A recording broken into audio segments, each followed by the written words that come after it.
ముఖ్యంగా దీనికి సంబంధించి గతంలోనే మా యూనియన్గా సిరిసిల్ల స్థితిగతులు స్ట్రక్చర్ ఏంటి, ఇక్కడ ఉన్నటువంటి నెలకొన్న సమస్యలు ప్రాబ్లమ్స్ ఏంటి, అదేవిధంగా సొల్యూషన్ మార్గాలు ఏంటి అని కూడా అంతకుముందు వర్షం మేడం గారికి కావచ్చు, మన శైలజ మేడం గారికి వివరించడం జరిగింది. ఈ రోజు కూడా మీ దృష్టికి తీసుకురావాల్సింది సార్.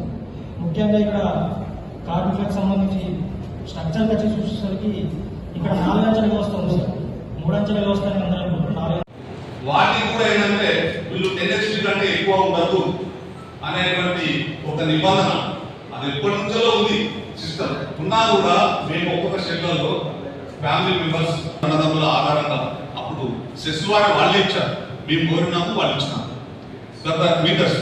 దాని ప్రకారంగా 4-5 కలిసి ఒక షెడ్లో వేసుకొని నడిపించుకున్నటువంటి సందర్భం.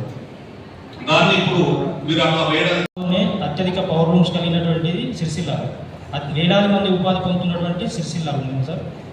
ఇక్కడ చూసుకున్నట్లయితే పవర్ రూమ్ రంగానికి సంబంధించి ఇక్కడ పవర్ రూమ్ కార్మికులు మరియు అనుబంధంగా చేసి వార్పిన్ కార్మికులు, వైపని కార్మికులు, జాపర్లు, గుమాస్తాలు, కండెం చుట్టే కార్మికులు, ఆసాములు, యజమానులు ఇట్లా ఇన్ని విభాగాల కార్మికులు పనిచేస్తూ ఉంటారు సార్.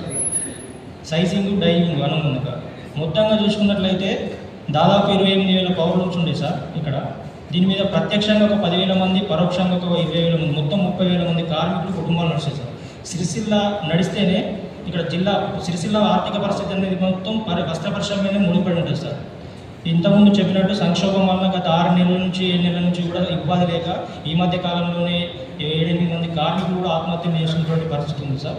ముఖ్యంగా దీనికి సంబంధించి గతంలోనే మా యూనియన్గా సిరిసిల్ల స్థితిగతులు స్ట్రక్చర్ ఏంటిది, ఇక్కడ ఉన్నటువంటి నెలకొన్న సమస్యలు ప్రాబ్లమ్స్ ఏంటి, అదేవిధంగా సొల్యూషన్ మార్గాలు ఏంటి అని కూడా అంతకుముందు వర్షం మేడం గారికి కావచ్చు, మన శైలజ మేడం గారికి వివరించడం జరిగింది. ఈ రోజు కూడా మీ దృష్టికి తీసుకురావాల్సింది సార్. వేరే రాష్ట్రం నుంచి మార్కెట్ అంతా ఒక్కడికి వచ్చింది కాబట్టి ఎక్కడ తక్కువ ఫుడ్ ఉంటే అక్కడ కొనుక్కునే పరిస్థితిలో ఉంది కాబట్టి ఈ ప్రధానంగా ఇప్పుడు మాకు పని దొరకాలని ఉన్న పరంగా కరెంట్ సమస్య కావాలి. అట్లాగే ఈ ప్రభుత్వ ఆర్డర్ వస్తే ఇప్పుడు ఉన్న పరంగా సరే, తర్వాత ఈ సమస్యలు ఏమి లేవు, మనకు వర్కౌట్ ఉన్నారు కావచ్చు, కానీ మొత్తం అవి అవుతాయి. కాబట్టి దయచేసి ఇప్పుడు గవర్నమెంట్ మా తరఫున అందరి తరఫున ఇప్పుడైతే కార్మికులు దాదాపు 10 మంది దాకా ఆత్మహత్య, ఈ రోజు పని లేదు, 7 నెలల సార్ పని లేక వాళ్ళకి ఆర్థిక ఇబ్బందులు, అప్పుల పాలవుతారు, చాలా దీనాలు వస్తూ ఉన్నారు. కాబట్టి ఆ దృష్టి తీసుకుపోయి ఉన్న పరంగా మనం పనిచేసిన కరెంట్ సమస్య ఉంది, వాళ్ళు వచ్చి ఫీజులు మొత్తం తీసుకుపోయి కరెంట్ మొత్తం కట్ చేస్తున్నారు. దానివల్ల మొత్తం మనకు ఒక్కొక్క పెద్ద కంపెనీల దాదాపు 20-30 మంది వర్కర్లు పనిచేస్తున్నారు. అది ఉన్న పరంగా 135-50 దాకా ఉంటాయి సార్ పెద్ద యూనిట్లు. దాని దాదాపు సుమారు 2,000 మంది దాకా అనుభవం జరిగిస్తుంది.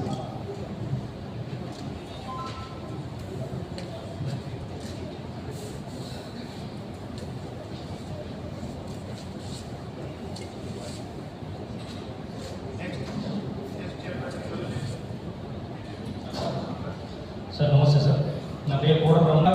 సిరిసిల్ల వస్త్ర పరిశ్రమకు సంబంధించి వేరే రాష్ట్రం నుంచి మార్కెట్ అంతా ఒక్కడికి వచ్చింది కాబట్టి ఎక్కడ తక్కువ ఫుడ్ ఉంటే అక్కడ కొనుక్కునే పరిస్థితిలో ఉంది కాబట్టి ఈ ప్రధానంగా ఇప్పుడు మాకు పని దొరకాలని ఉన్న పరంగా కరెంట్ సమస్య కావాలి. అట్లాగే ఈ ప్రభుత్వ ఆర్డర్ వస్తే ఇప్పుడు ఉన్న పరంగా సరే, తర్వాత ఈ సమస్యలు ఏమి లేవు, మనకు వర్కౌట్ ఉన్నారు కావచ్చు, కానీ మొత్తం అవి అవుతాయి. కాబట్టి దయచేసి ఇప్పుడు గవర్నమెంట్ మా తరఫున అందరి తరఫున ఇప్పుడైతే కార్మికులు దాదాపు 10 మంది దాకా ఆత్మహత్య, ఈ రోజు పని లేదు, 7 నెలల సార్ పని లేక వాళ్ళకి ఆర్థిక ఇబ్బందులు, అప్పుల పాలవుతారు, చాలా దీనాలు వస్తూ ఉన్నారు. కాబట్టి ఆ దృష్టి తీసుకుపోయి ఉన్న పరంగా మనం పనిచేసిన కరెంట్ సమస్య ఉంది, వాళ్ళు వచ్చి ఫీజులు మొత్తం తీసుకుపోయి కరెంట్ మొత్తం కట్ చేస్తున్నారు. దానివల్ల మొత్తం మనకు ఒక్కొక్క పెద్ద కంపెనీల దాదాపు 20-30 మంది వర్కర్లు పనిచేస్తున్నారు. అది ఉన్న పరంగా 135-50 దాకా ఉంటాయి సార్ పెద్ద యూనిట్లు. దాని దాదాపు సుమారు 2,000 మంది దాకా అనుభవం జరిగిస్తుంది.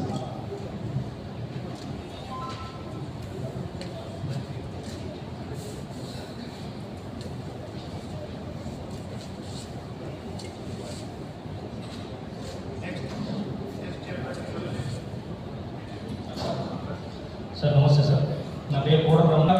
సిరిసిల్ల వస్త్ర పరిశ్రమకు సంబంధించి సైడ్